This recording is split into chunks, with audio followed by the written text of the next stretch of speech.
In today's fast-evolving work environment where AI, remote work, and automation are rewriting the rules, how does workplace safety keep up?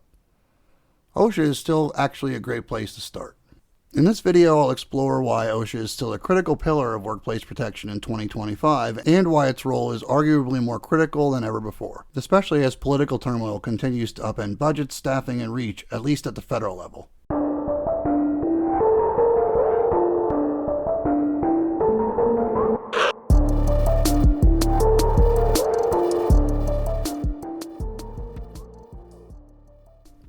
Let's start with the basics to give some background on OSHA. OSHA was established in 1970 under the Occupational Health and Safety Act. Its mission? To ensure safe and healthful working conditions by setting and enforcing standards and by providing training, outreach, and assistance. During the 1960s, around 14,000 workers in the U.S. died. That's around 1,400 per year of the decade's approximate 69 million workers. In the decades since its implementation, OSHA has reduced workplace fatalities by more than 60% and injuries by over 40%. By the 2010s, around 5,200 workers died at a peak of 152 million workers. Fast forward to 2025 and the landscape has changed dramatically, and so has OSHA. So you might be thinking that in an era of automation, AI, and smart factories, do we really even need OSHA anymore? Hey, come here. Hey, come here. Absolutely. And here's why. Emerging industries like renewable energy, battery production, and robotics come with unfamiliar risks. From lithium fires to repetitive strain from wearable tech, as we innovate, so do we create new hazards. With more Americans working from home, OSHA has expanded its reach to address ergonomic injuries, mental health, and even home office safety. Independent contractors, freelancers, and delivery workers are all on the rise and often fall through the cracks. OSHA is working to extend protections to these growing segments. Rising temperatures have made heat-related illness a major concern, especially for outdoor and warehouse work. OSHA's relevance isn't fading, it's adapting. Now let's take a look at some of the ways OSHA is keeping up. OSHA now uses data analytics and is starting to use AI to predict high-risk work sites. Instead of waiting for accidents to happen, they're preventing them with real-time monitoring and predictive modeling. In the last 5 years, OSHA has released updated standards for silica exposure in construction, warehouse automation safety, pandemic preparedness, and heat-related illness prevention. Leveraging innovations like video calls, drones, and wearable cameras, OSHA can now conduct inspections without ever stepping foot on site. And it's safer, faster, and more cost-effective. 2025 has also brought a much-needed spotlight on mental well-being in the workplace. OSHA now includes psychosocial hazards like stress and burnout as part of its mission. Recognizing these unseen factors cause many accidents year over year. So let's clear up a few myths. OSHA only really matters to factories and construction. While it's true that there is more focus placed on higher risk industries, OSHA covers over 7 million work sites across all industries and types of employment. And as the agency becomes more efficient by leveraging new technologies, its reach is only poised to increase. OSHA is just about punishment.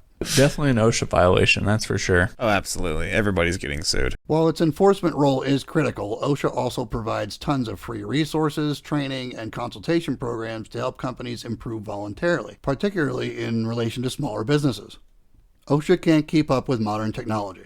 Now, I've joked about moving at the speed of government a lot in previous videos. This is the language in the act that allows OSHA to keep up with the speed of innovation while moving at the speed of government. But the reality is OSHA is actively partnering with universities, tech startups, and emerging industries to understand and regulate new hazards before they appear. Now let's take a look at modern OSHA in action. After a series of heat-related deaths in the summer of 2023, OSHA implemented national heat safety rules. 9 people died over last week going into the weekend in Webb County because of this excessive heat. By 2025, Texas warehouses now require cooling systems and mandated rest breaks. As a result, a 40% reduction in heat-related visits to the ER. When a large e-commerce company introduced AI-driven forklifts to their warehouses, OSHA helped develop safety protocols and worker training programs to prevent injuries, resulting in a 25% decline in just 1 year. Not only did those efforts help that specific company, it also provides a framework for other organizations as the technology becomes more prevalent. And finally, for remote workers, OSHA released guidelines for home office ergonomics in recent years, leading to a measurable decrease in back and wrist injuries in that sector. These aren't just random policies or guidelines, these are saved lives, injuries prevented, and families protected. So it seems the work of OSHA is far from over. But there are some key challenges in my opinion. One of the biggest, in my opinion, is protecting gig workers or independent contractors. Without formal traditional employment, enforcement of workplace safety rules can get tricky. For instance, who should be held accountable if your Uber driver has an accident after spending over 24 hours being available for rides? Traditional transit services like bus and taxis are already regulated to avoid driver fatigue, but the relationship between driver and service in those cases is much different.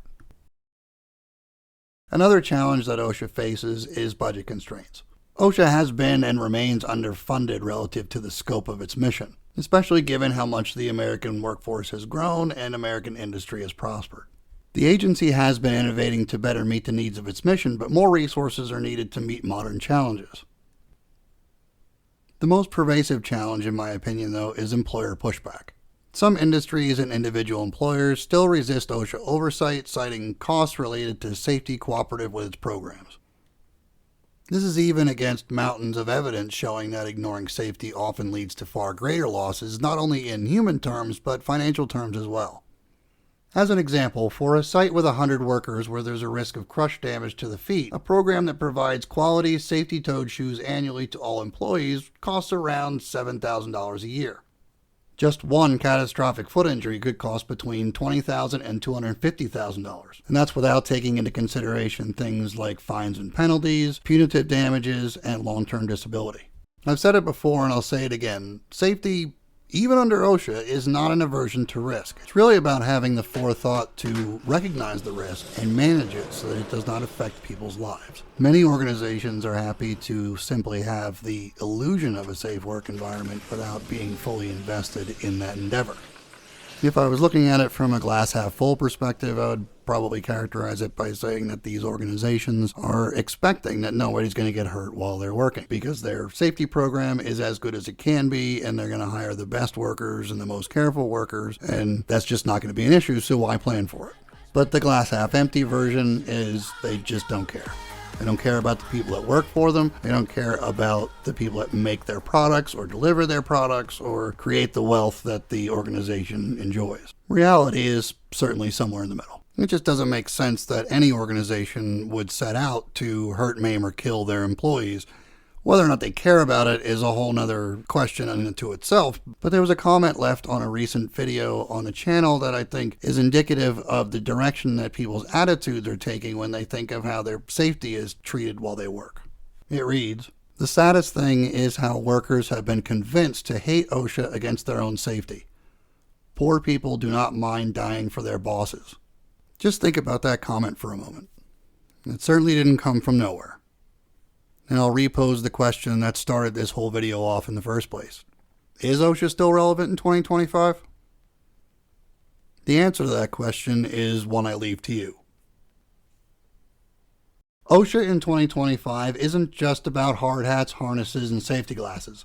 It's about adapting to a new world of work with its own emerging hazards and opportunities to make the lives of workers safer and organizations more efficient.